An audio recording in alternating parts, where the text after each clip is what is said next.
अस्सलाम वालेकुम। आज के लेक्चर में हम पढ़ेंगे मास्टर प्रोडक्शन स्केड्यूल क्या होता है। ओवरव्यू ज़रा समझने की कोशिश करेंगे कि व्हाट इज़ एमपीएस। हम अभी जो टॉपिक लेके चल रहे हैं ये प्रोडक्शन प्लानिंग है ना, कि प्रोडक्शन की प्लानिंग किस तरीके से की जाती है। फर्स्ट स्टेप के अंदर हमने एग्रीगेट प्लानिंग को बड़ी डिटेल में पढ़ा। पिछली वीडियोस जाके देख सकते हैं, 3 से 4 वीडियोस एग्रीगेट प्लानिंग के ऊपर बनी हुई हैं। हमने उसका ओवरव्यू पढ़ा, फिर हमने उसकी शेड्यूलिंग सीखी, बेसिक शेड्यूलिंग सीखी, फिर हमने एडवांस शेड्यूलिंग भी उसकी सीखी। अब अगला स्टेप क्या है कि हम मास्टर प्रोडक्शन शेड्यूल बनाना सीखेंगे।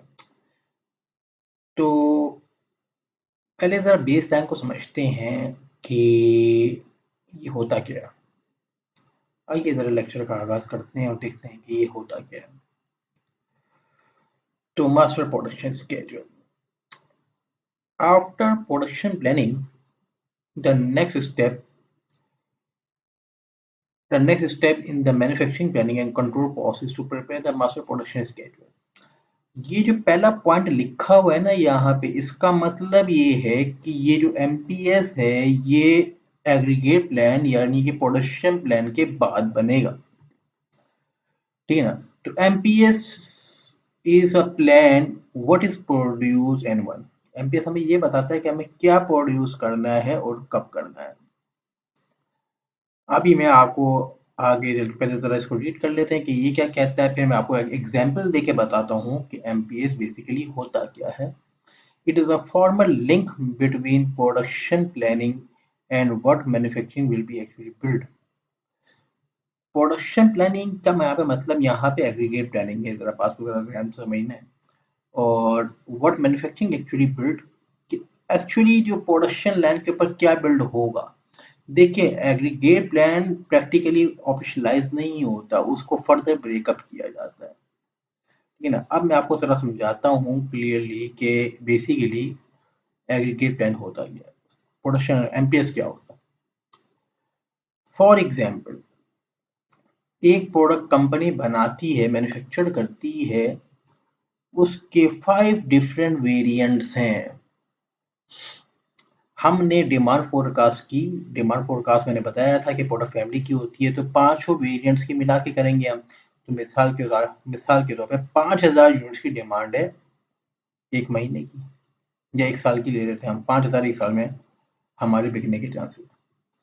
अब एग्रीगेट प्लान हमें ये बताएगा कि 5000 को हमने एक साल के अंदर किस तरीके से प्रोड्यूस करना है। एग्रीगेट प्लान तो हमें ये बताएगा, ठीक है ना। लेकिन प्रोडक्ट बननी है 5 अलग-अलग वेरिएंट्स के अंदर, तो ये कौन-सा बताएगा कि 5000 में से पहला वेरिएंट कितना बनेगा, दूसरा वेरिएंट कितना बनेगा, तीसरा वेरिएंट कितना बनेगा, चौथा और पांचवा कितनी क्वांटिटी के अंदर बनेगा। टोटल रिक्वायरमेंट तो 5000 की है, लेकिन 5000 के अंदर से 5 डिफरेंट वेरिएंट्स का ब्रेकअप कितना होगा, इस चीज की कोई इंफॉर्मेशन हमें एग्रीगेट प्लान में नहीं मिलती। यानी कि एग्रीगेट प्लान एक ओवरऑल हमें ओवरव्यू तो दे देता है, ताकि उसके ज़रिए से हम अपने रिसोर्सेज, अपनी लेबर, अपनी मशीनरीज को अलाइन कर लें। लेकिन एक्चुअली बिल्ड क्या करना है, एक्चुअली प्रैक्टिकलाइज होगा क्या, एक्चुअली ऑप्शनलाइज होगा क्या, एक्चुअली क्या प्रोड्यूस होगा, ये हमें बताता है मास्टर प्रोडक्शन स्केड्यूल, ठीक ना। तो मास्टर प्रोडक्शन स्केड्यूल एक डिटेल्ड होता है।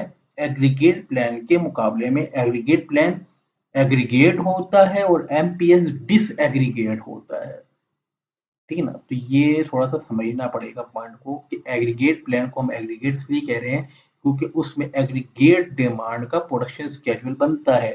जब एग्रीगेट को डिसएग्रीगेट कर देंगे, वेरिएंट्स के अंदर तोड़ देंगे, तो फिर वो एग्रीगेट नहीं रहेगा, वो एमपीएस बन जाएगा, ठीक है ना। तो यही बात मैं यहाँ पे आपको समझाने की कोशिश कर रहा हूँ, ठीक है ना। तो it form the basic for calculation the capacity and resources. ये हमें फॉर्म बेसिस बताता है कि हम अपनी कैपेसिटी और रिसोर्सेज को हम किस तरीके से यूटिलाइज करें और किस तरीके से हम कैलकुलेट कर सकें।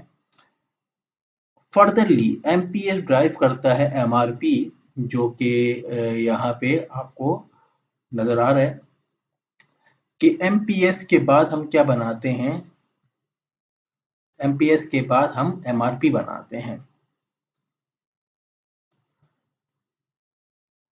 एमपीएस के बाद हम एमआरपी बनाते हैं, यानी कि कंपोनेंट वाइज जो प्लानिंग होगी वो एमआरपी के अंदर होगी, ठीक है ना। तो as a scheduled item to build MPS and bill of material determine the what components are needed, यानी कि एक प्रोडक्ट को बनाने के लिए कितने कितने कंपोनेंट्स चाहिए वो और डिटेल्ड हो जाएगा। तो वो फिर एमआरपी हम अगले स्टेप में सीखेंगे। प्रोडक्शन प्लान जो कि एग्रीगेट प्लान हमने पढ़ा था, ये डील्स करता है फैमिलीज ऑफ प्रोडक्ट के, और एमपीएस बताता है एंड आइटम। यानी कि एमपीएस हमें ये नहीं बताता कि एक लैपटॉप को बनाना है, हमें ये तो बताएगा कि हमें अगर एक लैपटॉप के 4 डिफरेंट मॉडल्स बना रहे हैं तो कौन सा मॉडल कितना प्रोड्यूस करना है। लेकिन हमें ये नहीं बताएगा कि एक इतने मॉडल्स हमने अगर प्रोड्यूस करने हैं तो उसके लिए हार्ड डिस्क कितनी चाहिए, एलसीडीज कितनी चाहिए, रैम कितनी चाहिए, मदरबोर्ड्स कितने चाहिए, उसकी केसिंग्स कितनी चाहिए। ये हमें नहीं बताएगा, ये हमें एमआरपी बताएगा, ठीक है ना। It breaks down the production plan into the requirement for the individual end item in each family by date and quantity. ये हमें बताएगा कौन से वीक के अंदर कौन से वेरिएंट की कितनी क्वांटिटी प्रोड्यूस होगी, कितनी उसकी एंडिंग इन्वेंटरी होगी, और कितना हम उसको फर्दर यूटिलाइज कर सकते हैं। ये हमें एमपीएस बताता है डिटेल के अंदर। एक कंडीशन यहाँ पर है जो इस पॉइंट में लिखी हुई है, the total of the item in the MPS should not be different the total showed in the production plan. यानी कि अगर मैं कहता हूँ कि अगर मैं 5 डिफरेंट वेरिएंट्स बना रहा हूँ, 5 डिफरेंट वेरिएंट्स बना रहा हूँ, तो 5 डिफरेंट वेरिएंट्स की जो एमपीएस क्वांटिटी होगी जब उसको हम सम करेंगे तो वो बराबर होना चाहिए एग्रीगेट प्लान की क्वांटिटी के बराबर। मिसाल के तौर पर आपका एग्रीगेट प्लान कहता है कि आपने फर्स्ट मंथ के अंदर 500 यूनिट्स बनाने हैं, वो टोटल एग्रीगेट है, तो वो तो ये मतलब टोटल 500 बनाने हैं। अब 500 के अंदर 100 यूनिट बनेंगे। अब एमपीएस हमें ये बता रहा होगा कि 500 में से 100 यूनिट बनेंगे वेरिएंट ए के, 100 बनेंगे वेरिएंट बी के, 100 बनेंगे वेरिएंट सी के, 100 बनेंगे वेरिएंट 4 के, 100 बनेंगे वेरिएंट 5 के। तो टोटल मिला के 500 हुआ, जो कि इक्वल किसके हो रहा है, एग्रीगेट प्लान के इक्वल हो रहा है। तो ये डिफरेंस नहीं आना चाहिए, यानी कि जब इसको हम सम करेंगे तो ये बराबर किसके होना चाहिए, एग्रीगेट प्लान के बराबर होना चाहिए, ठीक है ना। It tells the manufacturing sales and manufacturing what the goods available for the delivery. हमें ये पता चलता है एमपीएस से कि हमारे पास कौन सी प्रोडक्ट कब डिलीवरी के लिए रेडी होगी, और ये सप्लाई चेन का सबसे इम्पोर्टेंट कंपोनेंट है कि हम कब गुड्स जो हैं वो अवेलेबल हम करेंगे, और ताकि हम फर्दर कमिटमेंट कर सकें, और ये सेल्स वालों के लिए बड़ा इंपॉर्टेंट होता है ताकि वो फर्दर आगे कस्टमर से कमिटमेंट कर सकें। It is a contract between marketing and manufacturing, ना। तो ये मार्केटिंग और मैन्युफैक्चरिंग के दरम्यान में कॉन्ट्रैक्ट होता है, क्योंकि मार्केटिंग वाले सेल्स जनरेट कर रहे होते हैं और हम जो सप्लाई चेन ऑपरेशंस वाले हैं इस जो है ना सेल्स को फुलफिल कर रहे होते हैं, पूरा कर रहे होते हैं। तो ये अगर एमपीएस प्रॉपर बनेगा तो मार्केटिंग और सप्लाई चेन का कभी झगड़ा नहीं होगा, ठीक है ना। तो मार्केटिंग और सेल्स वालों को ही पता होगा कि यार कब गुड्स अवेलेबल होंगी और कौन सी गुड्स अवेलेबल होंगी, ठीक है ना। तो इनको ही पता होगा, हमें भी पता होगा रिक्वायरमेंट कितनी कितनी है, तो हम उसके हिसाब से रिसोर्सेज अलाइन करेंगे। बाज़ औक़ात ऐसा होता है कि अल्टीमेटली कोई एक एक्स्ट्रा ऑर्डर आ जाता है तो हमें अपने एमपीएस को एडजस्ट करना पड़ता है, उसके लिहाज से वो फिर हम आगे चल के सीखेंगे। तो आज मैं आपको सिर्फ बेसिक्स बता रहा हूँ कि एमपीएस होता क्या है।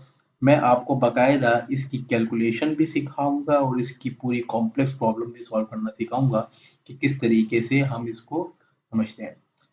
जब एमपीएस हम बनाते हैं तो हमें क्या क्या इंफॉर्मेशन चाहिए होती है। फर्स्ट ऑफ ऑल, आप एग्रीगेट प्लान पहले बना चुके हैं तो ही एमपीएस बनेगा, अदरवाइज नहीं बनेगा। तो हम पिछले स्टेप इतनी तमाम लेक्चर्स के अंदर जो हम एग्रीगेट प्लान बनाना सीख रहे थे तो वो पहले बनेगा, ठीक है ना। इसके बाद forecasting for the end individual and items. Individual and items की फोरकास्टिंग, जब आप फोरकास्टिंग करते हैं वो तो ग्रुप ऑफ प्रोडक्ट की बनती है, तो फिर हम उस फोरकास्टिंग को पहले हम डिफरेंट डिसएग्रीगेट के अंदर तोड़ देते हैं, कंपोन अपना डिफरेंट वेरिएंट्स के अंदर तोड़ देते हैं। तो इंडिविजुअल एंड आइटम्स की आपके पास फोरकास्टिंग की डिटेल्स होनी चाहिए। फिर हमें ये भी पता होना चाहिए कि एक्चुअल ऑर्डर रिसीव कितने हुए हैं।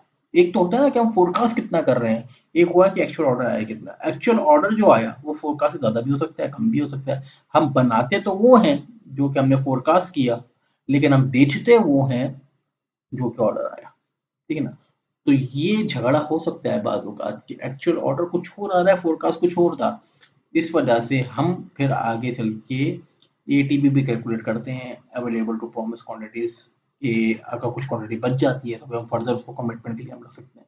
तो आगे चल के हम सीखेंगे इंशाल्लाह। Inventory level for the end item, जब भी हम प्रोडक्शन करने जाते हैं ना, तो हम में सबसे पहले जो मेन पॉइंट ये है कि वेयरहाउस में भी मेरे पास क्या रखा हुआ है।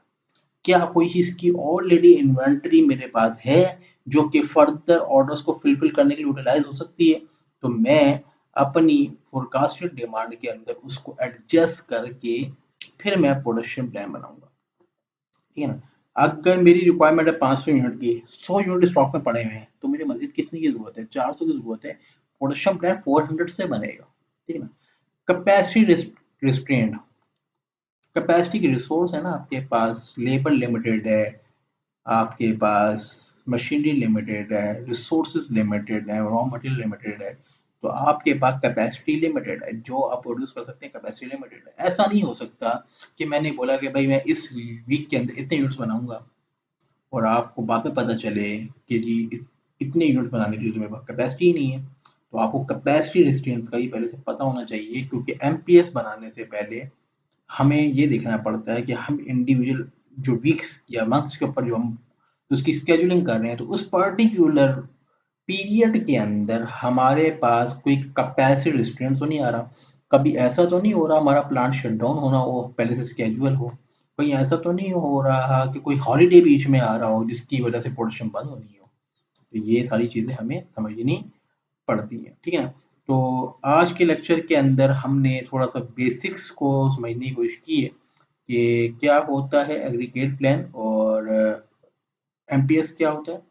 नेक्स्ट लेक्चर के अंदर मैं ये सिखाऊँगा कि हम प्रैक्टिकली एमपीएस बनाते कैसे हैं, किस तरीके से उसकी कैलकुलेशन होती है, किस तरीके से उसका फॉर्मेट डिज़ाइन होता है, बाकायदा मैं आपको बना के प्रैक्टिकली सिखाऊँगा, किस तरीके से हम करते हैं, ठीक है ना? फिर मैं आपको भी दूँगा कुछ प्रॉब्लम सॉल्व करने के लिए, आप उसको सॉल्व करें, नहीं सॉल्व हो रही तो आप मुझसे पूछें, ठीक है ना? तो इसी तरीके से हम कुछ लर्न कर पाएँगे इंशाल्लाह, ठीक है ना? तो मिलते हैं इंशाल्लाह अगली वीडियो में।